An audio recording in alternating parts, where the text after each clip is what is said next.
This episode is sponsored by my very own masterclass. Are you thinking about selling your products on Amazon? Perhaps you're unsure about what you need to have and do to get your product listing set up, but you don't have the money to spend on hiring someone to help. Do you want to learn the exact steps to take so you can do this yourself and get off to the best possible start? If so, my masterclass is exactly what you need to find out more about how to start selling on Amazon without paying for help. Download it now, keep it forever, and watch it in your own time. You can access the recording via the link in the show notes. And as an added bonus, if you download the masterclass before the 8th of January 2025, you'll get an invite to an exclusive live Q&A session with me on Thursday the 9th of January. This is your chance to ask any follow-up questions you have and get some tailored advice for you and your business. So go to the link in the show notes now to download the masterclass and get an invite to this exclusive Q&A. Hello and Happy New Year. If this is the first time we're talking 2025, perhaps you're not listening to this in 2025. You could be listening to this at any point in the future, but whenever you are listening, welcome. So in today's episode, I just want to give you a quick run through of what you need to do and have to get started selling on Amazon. I am going to mention right at the outset that I have a selling on Amazon checklist, which is completely free. You can download it from my website that goes through all of the points that I mention here. So don't feel like you need to take any notes or write anything down. At the end of the episode, you can just go and get that checklist and I'll make sure it's linked in the show notes. I will also say that a lot of what I'll speak about in this episode, I will have covered in depth in previous episodes. So I try and keep these episodes brief. I'm not going to go into everything in tons of detail because, as I say, if there's something in particular you want to find out more about, you can go to the episode that specifically covers that topic. So I hope that helps. So this will be more of a run through of what you need to do so you can hear it from me. You can get yourself a checklist and you can get going. So the first thing I will mention before we talk about what's even covered on the checklist is a little bit before that, which is thinking about, is Amazon the right place for your product before you go ahead and get your product set up? I know you would have heard me say this, that I think Amazon's a great marketplace. I do, but I don't necessarily think it is the best marketplace for everyone. And I want you to think carefully about whether it's right for you and your product and your brand before you go and get started.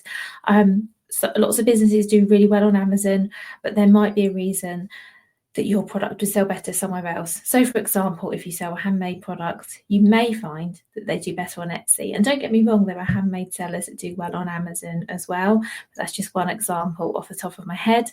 I have loads of podcast episodes and blog posts on how to research this. So do go and take a look at those. But if you've decided that Amazon is the right place for your product and you're ready to go ahead, this is what we need to do.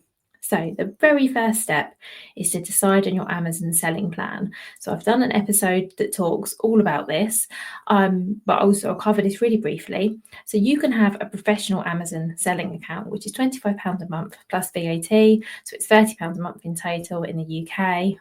I think it's well worth it, as you can sell your products at higher volumes because the free account is capped at 35 sales a month. You can also run ads to your products and you can have access to lots of other features such as Amazon brand registry, which we'll talk about a bit later. You could, if you wanted, start with the free account, or it's called the individual account, and upgrade at a later date. That's definitely possible as well. But I would say for lots of you, if you're selling your products as a business, the professional account would usually be what I would recommend. And if you are looking to sell in the handmade category, you will also need a professional account. So the next thing to do is to actually create your Amazon Seller Central account. So if you just type Amazon Seller Central into Google, you go to the site, you will see a big red orange sign up button, which takes you to the registration page.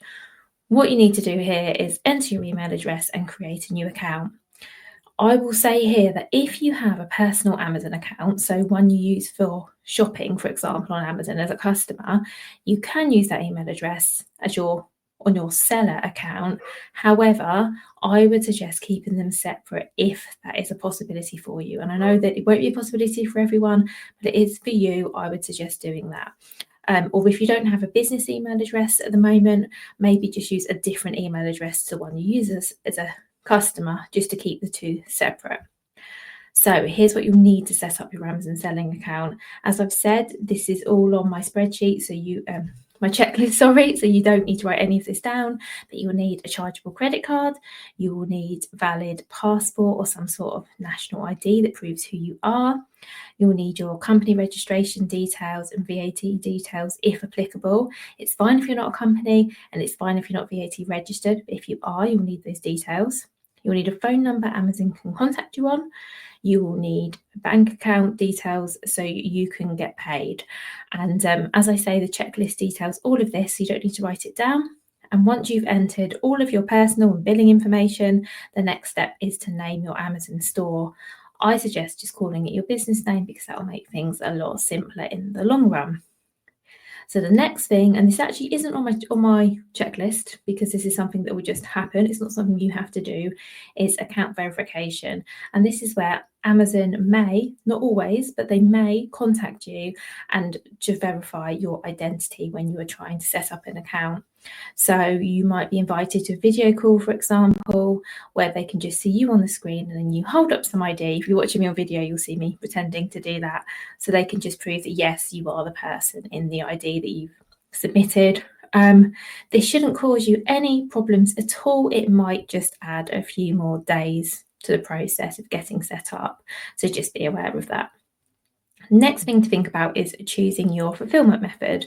So whether you are going to fulfill orders yourself, which is called FBM, or whether you're going to send in your stock for Amazon to fulfill orders for you, which is called FBA or fulfilled by Amazon. So I have done a whole episode on this, so I'm not going to go into more details now. If you're not sure, you're thinking about which is best for you, please do go back and listen to that episode. That will be the best way for you to get my full overview about what each is, the pros and cons, which might be best for you, and also how you can actually do both, which is what I do often recommend. So the next thing on the list is to understand Amazon's policies. What I mean by this is before you start creating any product listings, it's just worth checking, is there anything additional you're going to need to do to list your products? So, for example, some categories need approval to list in, some products need approvals to list. If you're selling a product of alcohol, for example, you need to submit your alcohol license.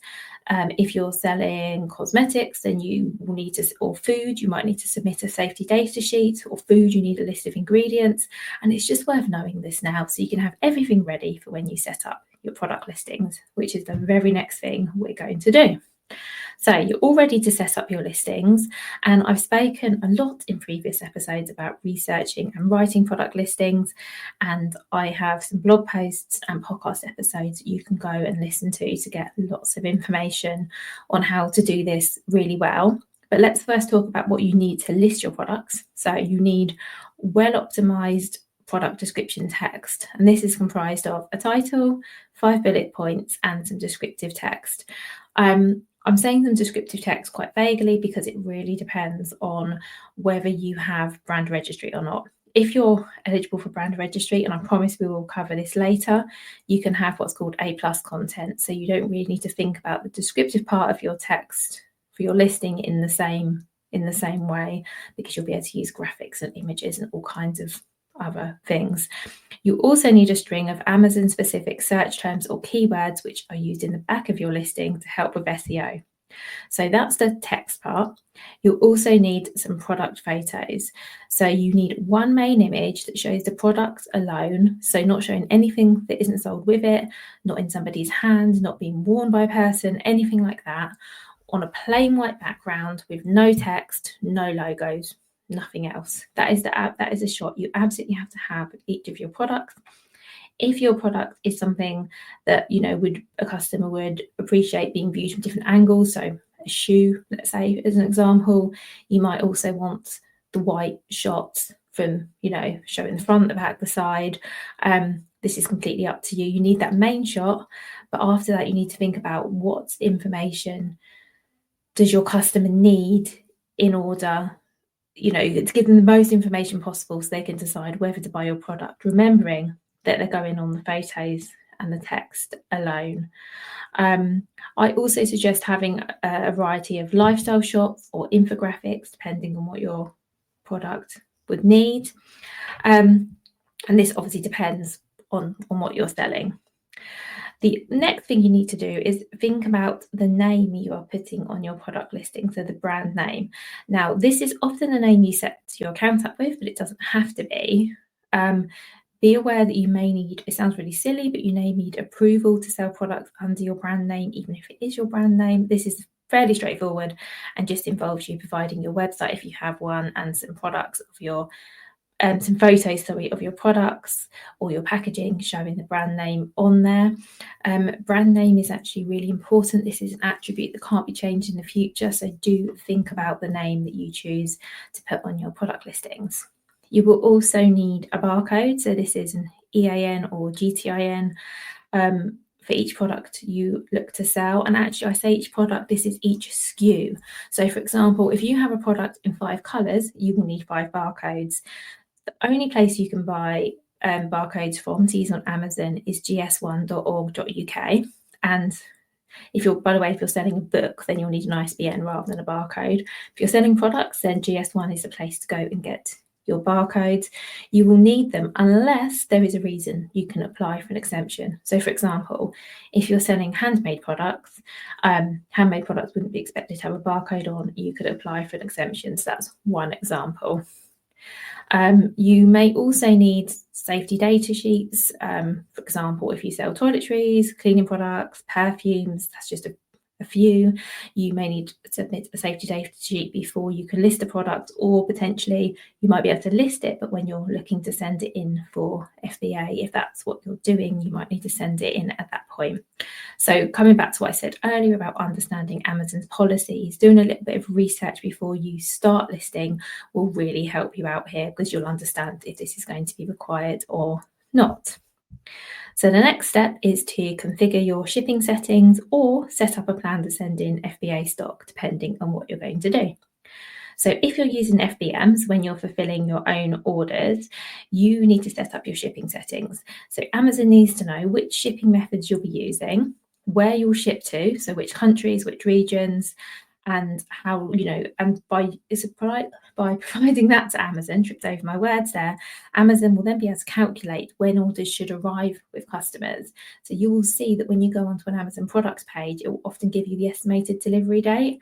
And this is based off the seller of that product telling Amazon, I'm using, let's say, Royal Mail 24, and Amazon knowing, okay, that shipping method takes this amount of time to reach this customer who's based in this location. And that's how that works. You need to use a shipping method that Amazon can track. And if you go into your shipping settings, you can find all of the options. While we're talking about shipping and shipping settings, I would always suggest offering free shipping if you can, even if the free option you offer is a longer one, and maybe you offer paid for shipping if the customer wants to get it slightly quicker. Although, of course, do think about whether how quickly you can dispatch orders and how quickly orders can arrive, because Amazon will penalise you if you are consistently sending orders out late, or things are consistently getting delivered later than they should. And one thing actually you can do is tell Amazon the days in which you will fulfil orders. So for example, if you won't be dispatching any orders at weekends, you can tell Amazon that in advance. You can also add in a handling time. So let's say you need a few days to maybe make your product or finish your product off or package it, whatever it is, you can factor this in so you don't get penalised for shipping orders late. So Amazon then knows, okay, if someone orders this product, it then takes up to 3 days before the seller ships it, and then the shipping takes this amount of time, and then the estimated delivery date the customer's getting is accurate, and you don't get in trouble for sending things late. If you plan on using FBA, so Fulfilled by Amazon, you'll need to set up a shipping plan to let Amazon know where the stock's arriving from, how many products you're sending, the sizes for each item, and the sizes and weights for the boxes you'll be sending your products in. You'll get labels to print, and you can arrange for your stock to be collected, or you can drop it off somewhere, or you can arrange your own shipping, but the shipping plan is essential. Again, I know I keep saying this, I've done an episode just about this topic, so do go and listen to that if that's something that you need help with. So the next thing I'm going to speak about is entirely optional, but I think it's worth doing, and that is applying for Amazon's brand registry. Again, you're going to be sick of me saying this, there is an episode all about brand registry, but brand registry is basically It's basically something you can sign up for as long as you have a existing or pending trademark in the country in which you wish to enroll. And it basically is a free service which gives you access to other features on Amazon that are only available to brand registered sellers. So, for example, you can set up A-class content, you can have an Amazon storefront, you can have more more advertising options, and you get better protection for your brand on Amazon. So it's definitely something worth thinking about if you have a trademark. And I think, as I've also mentioned in the episode about this, if you don't have a trademark, it could be worth getting, and you're looking to sell on Amazon, it could be worth getting one just for this, because applying for a trademark isn't super expensive, but it will really benefit your business on Amazon. So if you're looking to make a real go on Amazon, it might be worth considering. And this is where I say about the brand name on your products being really important. The brand name on your product will have to match the name that you register your brand with as a trademark or wordmark, and the name in brand registry. Because if this doesn't match, you end up with issues further along the line. And then the final thing that you need to do, so you've done all this hard work and getting set up on Amazon, you then need to drive traffic to your listing. And I cannot say this enough, you cannot get set up and then sit back and wait for the sales to roll in, because that doesn't happen. I think there was a time it did, it doesn't anymore. As your listing will be brand new, it won't be easy to find, and you'll have to do something to drive traffic to it, or potentially it won't get found at all, and all of your hard work might have been for nothing. And don't get me wrong, there are exceptions for this. There will be people who tell you I didn't do anything and people found my listing and bought my product, in which case those people are incredibly lucky. And I would also add, they would get more people finding their listing and buying their product if they did something to drive traffic there. So you have a couple of options. If you can afford to spend a little bit of money, and that could be like £3 to £5 a day, it doesn't need to be a lot, you can use Amazon sponsored products advertising, which is pay-per-click advertising. I think it's really good, and that could definitely be a good option for you to get some sales from using Amazon. You can also drive external ads to Amazon, so Facebook ads, any sort of meta ads, anything you like, but externally. And then there are also the free things. So you can use your email list, you can use social media, you can tell your friends and family. There's lots you can do via word of mouth to get the news out that your product is on Amazon. And it's just a case of doing everything you can, really. And I should also add in here, and again, this is completely optional, but I think it's worth thinking about, is that before you start running any ads on Amazon, doing anything paid to get traffic, it's really good if you can get some product reviews. So there are lots of ways to do this. You can use Amazon Vine, or you can use, again, your contacts, your email list, everything I've just mentioned. You can be sick of me saying this, but there is an episode about Amazon product reviews specifically, which is definitely worth listening to. And it does take a little bit of work to get those initial sales and the initial reviews, but I promise it is worth it. It's definitely one of these things where the more you put in, the more you get out. If you would like to go into all of everything I've mentioned in much more detail, I do have a masterclass.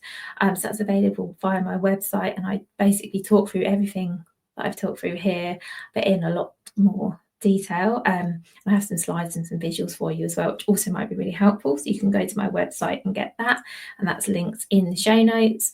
If you missed my Q&A session last week that I did for people who downloaded the masterclass up until the beginning of January, then I'm going to be doing a Q&A session on my podcast in 2 weeks' time.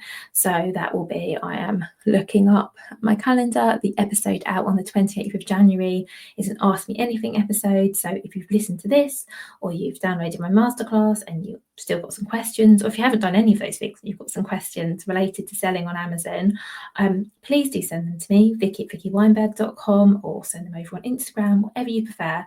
But get your questions over to me and I can answer them for you in that episode. So as always, I really hope this was useful. I hope you have a great week. If you have any feedback, let me know. If there's anything else you'd like me to talk about here, let me know. The purpose of these mini episodes, although I appreciate this one's a bit long for a mini, is to give you as much information as possible so you can start selling successfully on Amazon. And as always, I am here to help. So thank you so much. Have a wonderful rest of your day, week, month, year, and speak to you very soon. Hi, this is just a little note to say if you've enjoyed this episode, or indeed any of the episodes, and you would like to, I don't know, buy me a coffee or something, you can actually now leave tips. So there's a link to how to do this in the show note. Of course, do not feel obliged to do this. This is a free podcast. This will always be a free podcast. But as I say, if you want to buy me a coffee, you can do that via the link in the show notes.